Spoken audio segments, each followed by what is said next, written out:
Hiya, it's Amanda here from Lolli Lulu Crafts, and today I have a quick project for you using this tattered lace die that I have here. Now this particular one was free on the cover of a tattered lace magazine. However, I'm sure if they don't even sell, I mean they may well sell this as it is individually anyway, but if they don't, I'm sure they have some that are similar to this, so you can achieve this kind of card if you want to. So what I've done is I have taken an A4 piece of cardstock in this lovely sort of winter white tone, really. It's sort of a really soft white, scored and folded it in half to make a landscape A5 card. I've then taken a piece of blue cardstock and I've just taken that about 1/4 inch overall down to create just a nice little border. And then I've got another piece of card in the white again, or that lovely whitey colour, and that's gone down even further.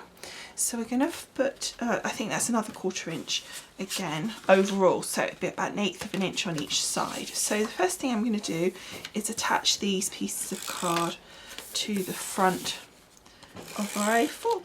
There we go. So there, all we've got now is just a lovely little blue mat, really. So we've just created that little blue border.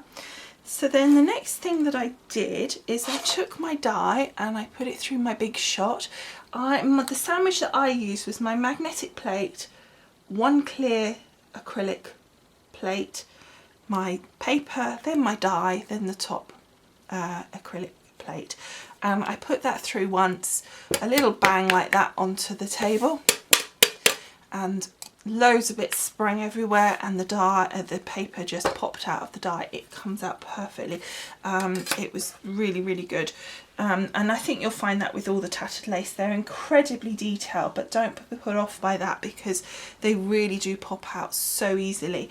And yes, there was a few of the smaller pieces that I needed to just get a little tool to, but sort of 90, well, maybe 80% of it had come out. So this is what we've got. Isn't that absolutely beautiful? Let's put that like that for you. Isn't that absolutely stunning? The detail on that. And what I noticed was that on these, for example, you could actually make these 3D and just pop those up and leave them up. I'm not particularly going to do that, and the same with these little leaves here. You can pop these up and leave these as a 3D effect, which would be really fun. Okay, so what I've done is 4 of the panels and I'm going to pop them across my card, but I want to alternate them so that if you look, there's like this main flower, or not main flower, but a distinctive flower up the top here that you can see, and I want to put that then down the bottom, and then the same as that one, just to stop it looking too uniform. I think when you just do that, all of a sudden you lose that uniformity. Okay, so now what we're going to do is start putting the adhesive on these. So you could use spray adhesive, you could use cosmic shimmer glue if you wanted to give it a go. You could even try and use your tape pen if you wanted to. I think you could probably give that a good go if you were careful. You've got your stick glues as well that you could use. So there's lots of different options. I've got my Zig two-way here, but I'm also got here, which I think I might try, is my glossy accents.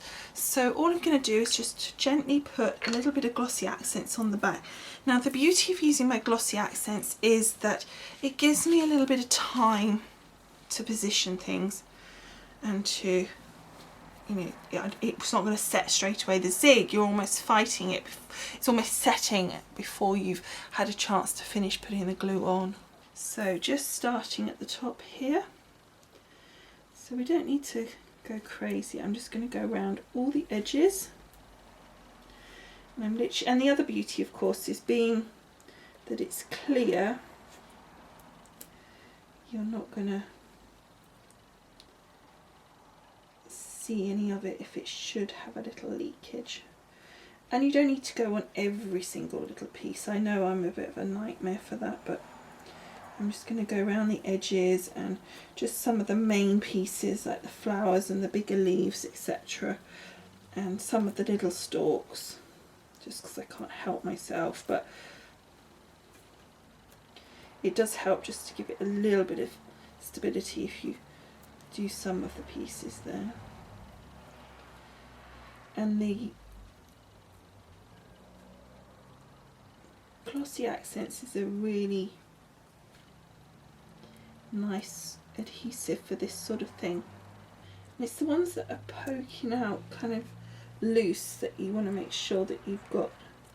The ones that are connecting to other pieces that you've put adhesive on are alright, but it's these little swirly bits that are all off on their own that you need to make sure you do well on. And now I'll just pick that up. And I need to actually just position the others to make sure that I'm putting this one in the right place.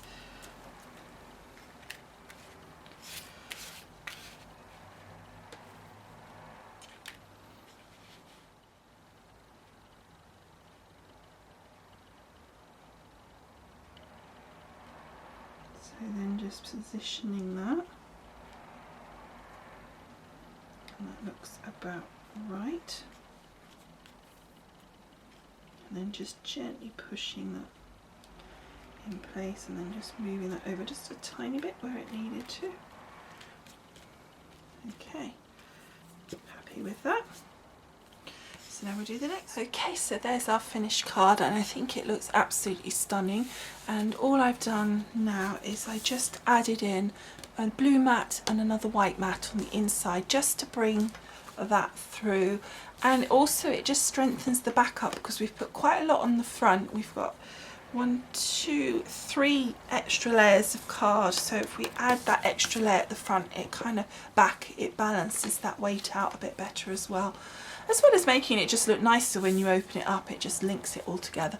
So there's our finished card. So I hope you like it as much as I do. I think it looks absolutely stunning, and I'd love to hear what you think. And if you've used the tattered lace dies, what do you think of them? I think they're really, really nice. I've been using them for a while.